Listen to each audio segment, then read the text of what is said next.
Hello again. This is going to be a video to review for Test 2, and I think this video is probably going to be a little bit on the shorter side. This is the kind of day where if we were meeting in class, I would want to give you kind of an outline, sort of an overview of topics, and then I would probably have you work on some of the problems at the end of the chapters. So that'll make this video pretty short because I'll give you the outline and then I'll just kind of point you in the right direction for what problems I would suggest. But yeah, let's go through each section. First of all, first things first, let me tell you what sections it covers. So this covers 2.3 to 3.5.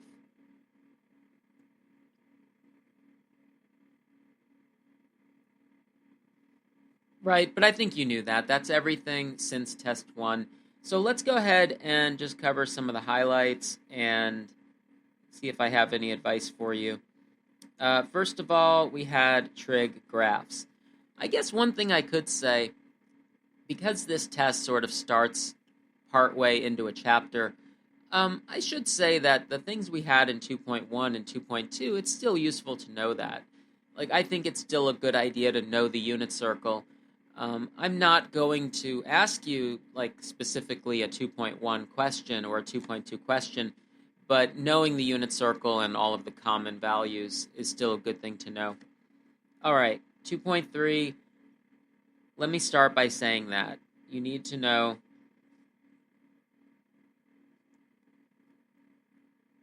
common trig values because we used those to help us come up with the graphs. So I'm talking about things like sine of pi over 4 is square root of 2 over 2, or later we wound up referring to degrees, so I'll just mention that here.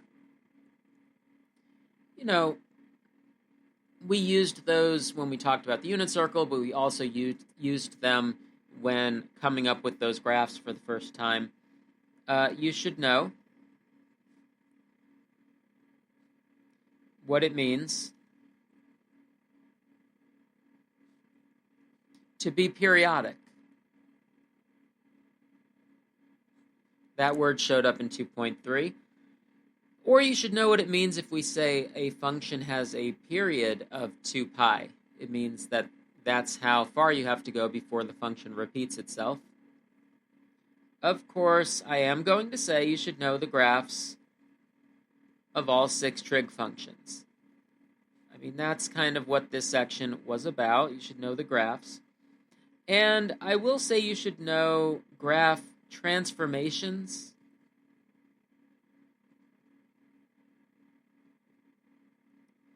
of sine and cosine. All right, so that means the graph being shifted, reflected, etc. But I'm only going to say you need to know those for sine and cosine, so I'm not going to ask you a graph transformation of any of the others. Just know the basic graph of the others. All right. It's kind of the highlights from 2.3. 2.4 was inverse trig.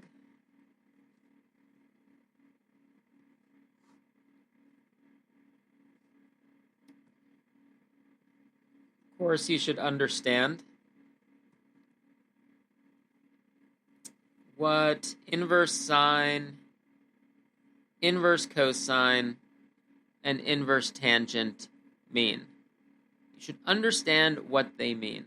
This is not just about memorizing values or something, right? I want to make sure you know how they act as an inverse function. They sort of do the opposite of sine, cosine, and tangent. You should be able to find values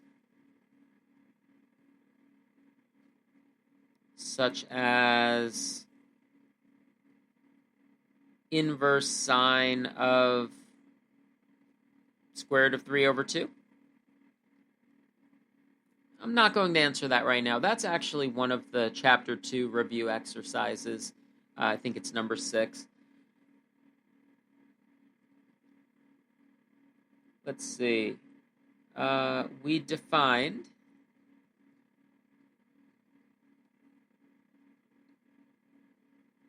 inverse trig functions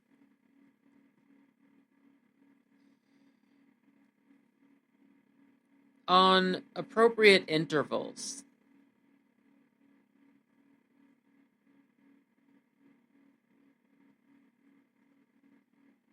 All right, so what do I mean by this? You know that, for example,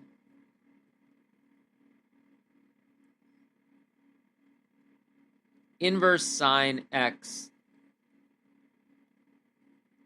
is the number in the interval from negative pi over 2 to positive pi over 2 whose sine is x.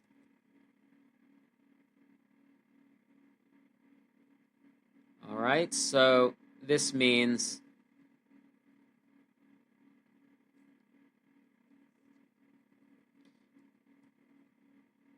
problems like these. Oh, I guess I'll write this one again.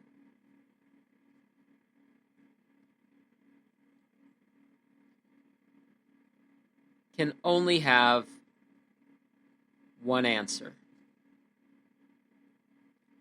All right, so that's my long way of saying that if you think that it looks like there are two places on the unit circle where this happens, there will only be one place that's in the appropriate interval. So questions like this only have one answer, and you will lose points if you give two answers, even if one of them is right, because it is wrong to have two answers. By the way, in 2.4, we didn't even have degrees yet. Like, everything we're doing is in radians at this point. I will say that for 2.4, you do not need to know the graphs. I think we talked about them very briefly. I'm talking about the graphs of inverse trig. I'm not going to ask any questions about those. All right, moving right along, 2.5 was a shorter section. I think this was modeling harmonic motion. So this was some word problems, things you can do with sine and cosine. I don't think I have too much to say about this, but if y equals a times sine omega t, or y equals a times cosine omega t, then a few things you should know. The word amplitude. Amplitude is the absolute value of A. A is the number that's in front. And it equals the maximum displacement. So we're imagining something like an object swinging back and forth, or a spring bouncing up and down, or a guitar string that's vibrating. You know, some object that's in harmonic motion, and how much is it moving? It's moving this much. The period, little formula for that, 2 pi over omega. And that is the time to complete one cycle. And frequency, those are the three things. Frequency is the reciprocal of period, so if you remember one of them, you can get the other.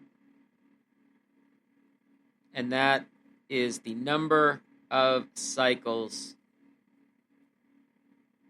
per unit of time.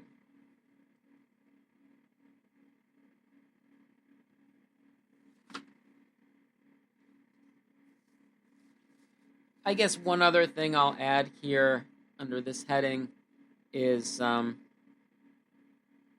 do something with graphing harmonic motion. This kind of goes with 2.3 as well. You know, in 2.3, when I said that you should maybe be prepared to draw, graph transformations of sine and cosine, well, that's kind of what this is, right? And you could see examples 1 and 2 in that workbook section for 2.5, what we did in class.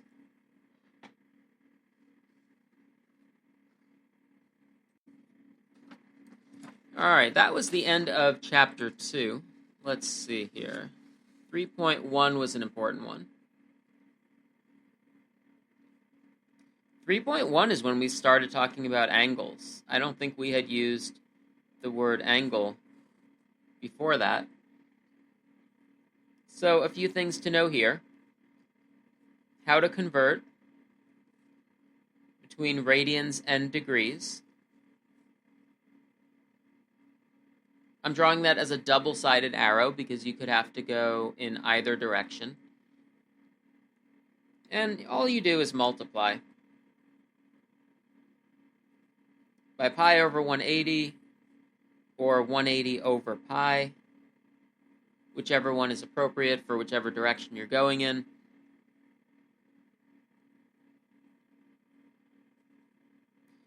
Here's a little thing, a little detail.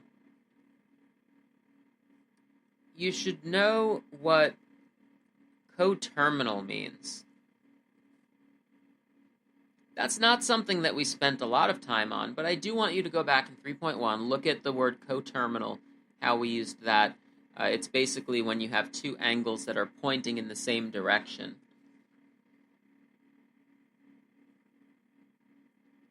And I think in section 3.1, at the end of the section, when there are exercises, I think exercises 3 and 4 have something to do with coterminal. I wrote that in my notes here. All right, arc length, that was in this section. We had a little formula for that. S equals r theta. And we had a formula for area of a sector. That was the shape that we're talking about, and it was this formula. I'll draw a little picture. So these are two formulas to know for this section. For both of these formulas, theta must be in radians. Remember that? Yeah, if it's not in radians, if it's in degrees, then you have to convert it to radians first before using either of these formulas. And the kind of shape we're talking about is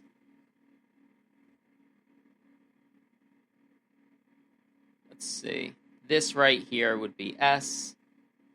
This would be R. This would be theta, right? So it's sort of a wedge shape. And if you need the area of that wedge, then we call that the area of a sector.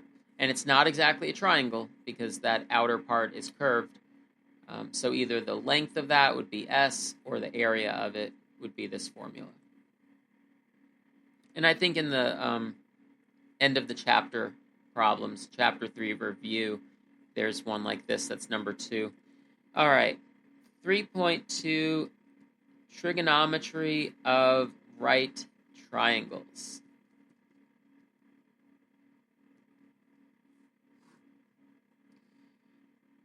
Okay, so a few things to know here. Let's go ahead and say these. These are pretty big. Sine equals opposite over hypotenuse. Cosine theta equals adjacent over hypotenuse. Tangent theta equals opposite over adjacent. I'm abbreviating there. You could know the other ones. I mean, the other 3 are reciprocals of these 3, so I think these are the main ones to know. But cosecant, secant, cotangent, you could just flip these. You need to know, what do we mean by adjacent? What do we mean by opposite? Right, so you can go back at that section and review that. The hypotenuse is always the one that is opposite from the 90-degree angle. So the hypotenuse should be the longest one. You should know about solving a right triangle. First of all, you should know what a right triangle means, right? A right triangle means one of the angles is 90 degrees. When you want to solve one of these, you could use the trigonometric ratios above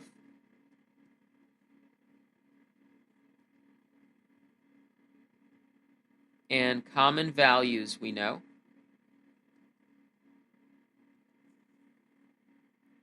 Right? Common trig values that show up. You can also use the Pythagorean theorem,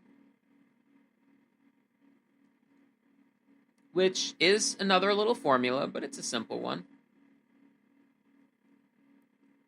And that's for the 3 side lengths. It says if you know 2 of the side lengths, you could use this formula to find the third. And the sum of all 3 angles, when you add them all together, it should equal 180 degrees. Now, this is the part where I have to emphasize that this section was only about right triangles.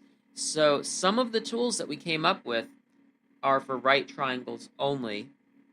Let me actually do this to this. It's sort of everything here,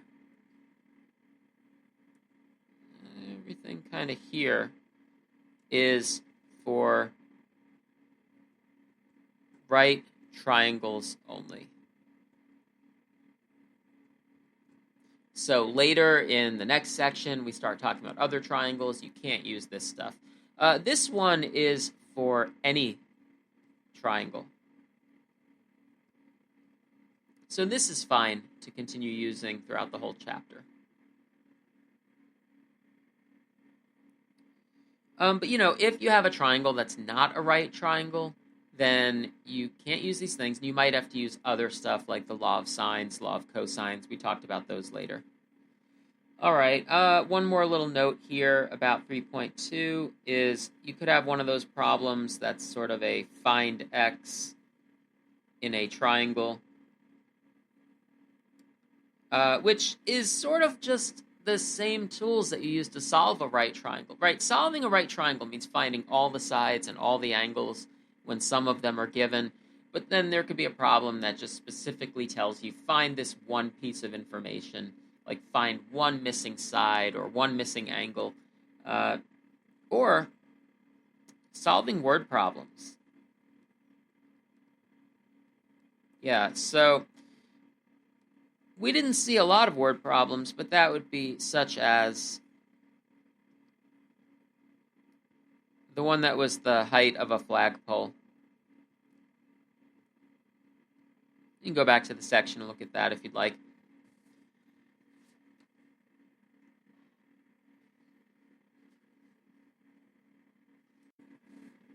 So that brings us to 3.3,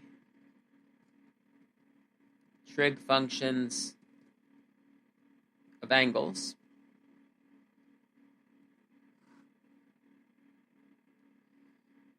One thing that you can use is you could use reference angles.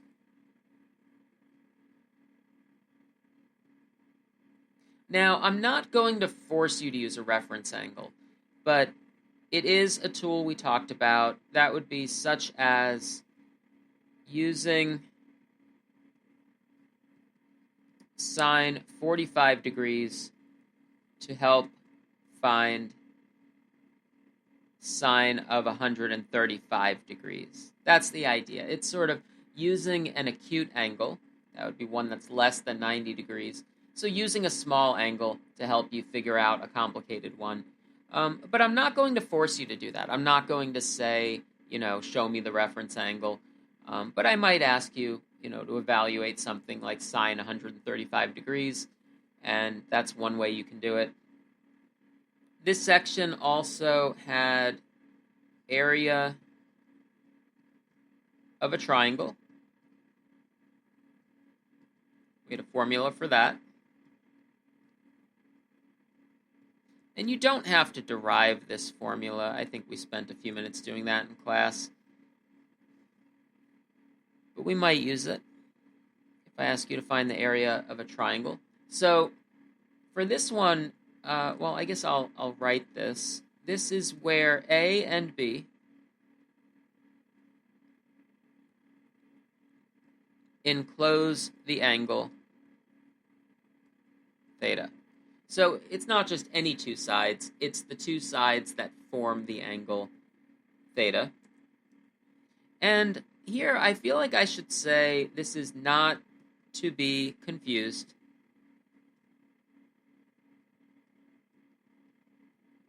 with area of a sector. So the area of a sector is at the top of my page right now from 3.1. Yeah, so both of those formulas are area formulas. They both start with A equals 1/2 times something, right? But that's the only part of them that's the same. Then the rest of them is different. So don't mix them up. Make sure you know if you're dealing with the triangle formula or not.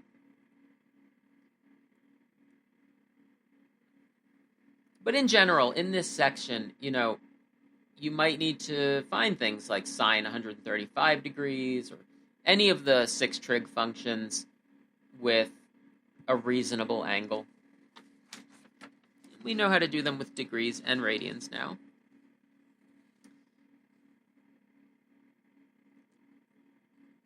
(3.4) was inverse trig of angles, but this was inverse trig for the second time because we also had this in 2.4. And I think that made this a little bit of a shorter section, but I'll say similar to 2.4, but now inverse trig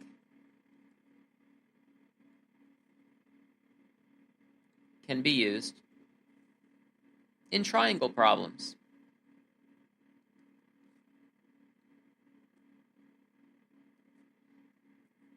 Right? And I should mention that you should know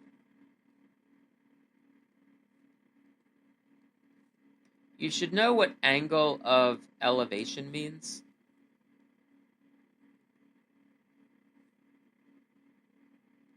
That was used in a word problem in 3.4. It was also, I think, used in a word problem in 3.2 when we talked about the height of a flagpole.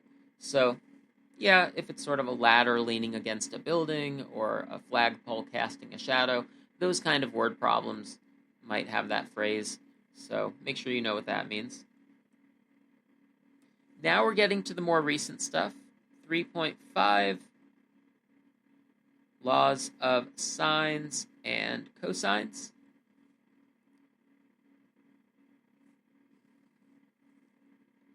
You should know what these are used for. Used to help solve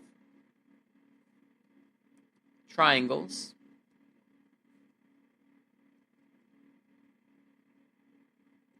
that are not right triangles. Oh, by the way, the law of sines and law of cosines, technically you could use them on a right triangle problem. There's nothing wrong with that. It's just that if you have a right triangle, the other methods are probably easier. The things we talked about in 3.2. So if it's a right triangle, I would probably use the 3.2 methods. It's just going to be easier. But that's why I say it's for ones that are not right triangles. So I'll write them here. These are kind of formulas that you need to know.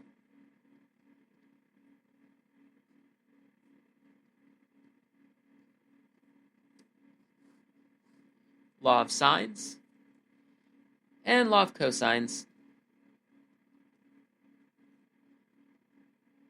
And in that lesson, I kind of talked about how the law of cosines looks complicated when you first see it, but there is some structure to this. There's kind of a pattern. If you look closely at these,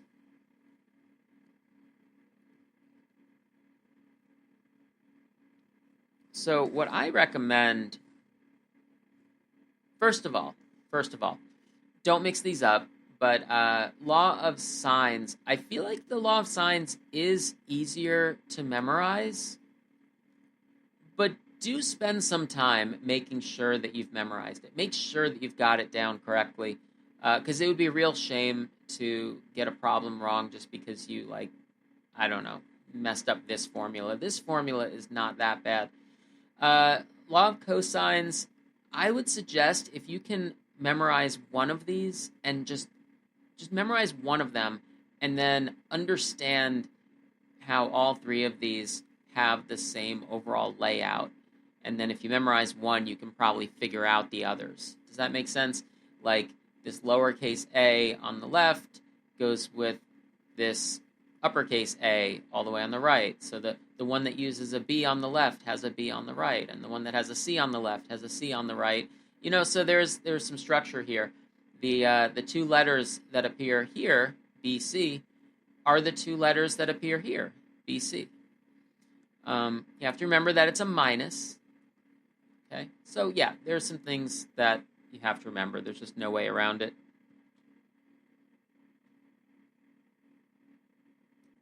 All right, so far this has just been an outline of some of the topics, some of the highlights, things you should know. And all that's really left for me to do is kind of point you in the right direction for some things that you should study from.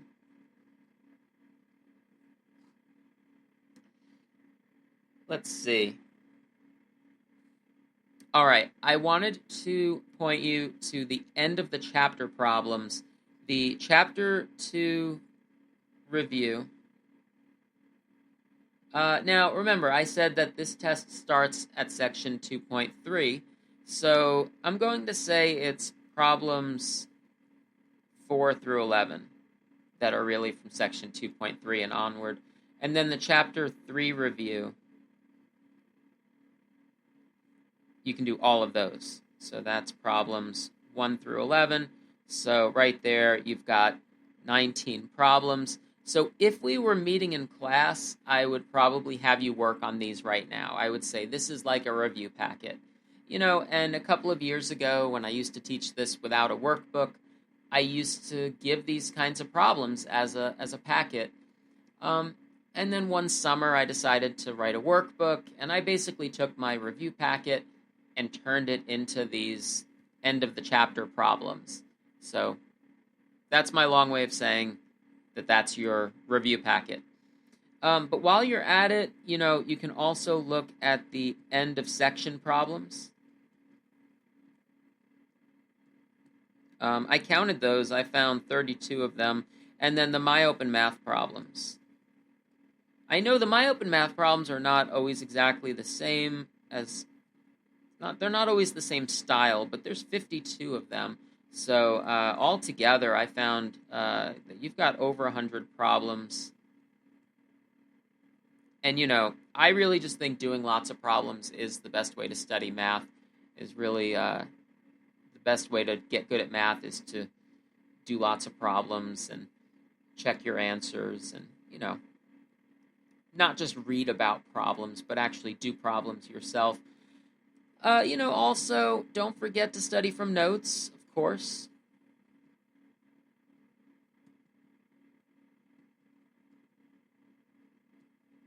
And examples done in class. But I always say that when a test is coming up, you've been taking good notes, so now's the time to use them, refer to them.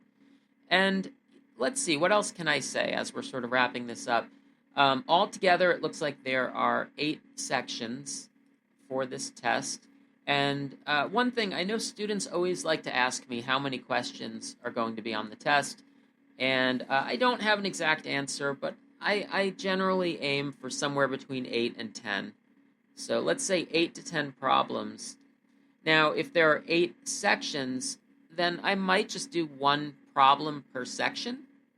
I'm not really sure if that makes sense or not. I might do that or I might not. I'm thinking out loud right now, but, law of sines and law of cosines, I might want to do 2 questions. I might want 2 questions from 3.5 so that I get to cover both of these. Or I might not. I'm not really sure yet. But let's say 8 to 10 questions from these 8 sections. So, go through the 8 sections, use them as like a checklist, and ask yourself if you know how to answer the types of problems from each section. One thing. I was about to stop the recording, but one quick thing I want to mention is solutions are posted for these, okay? For the end of the chapter review problems, solutions are posted on Blackboard, so I'm not leaving you without those. You go to the workbook page, okay? Workbook page. Those have been there for a while. I posted those a while ago. So yeah, work on the problems, and then you can see the fully worked out solutions to those. All right, that's everything. Take care.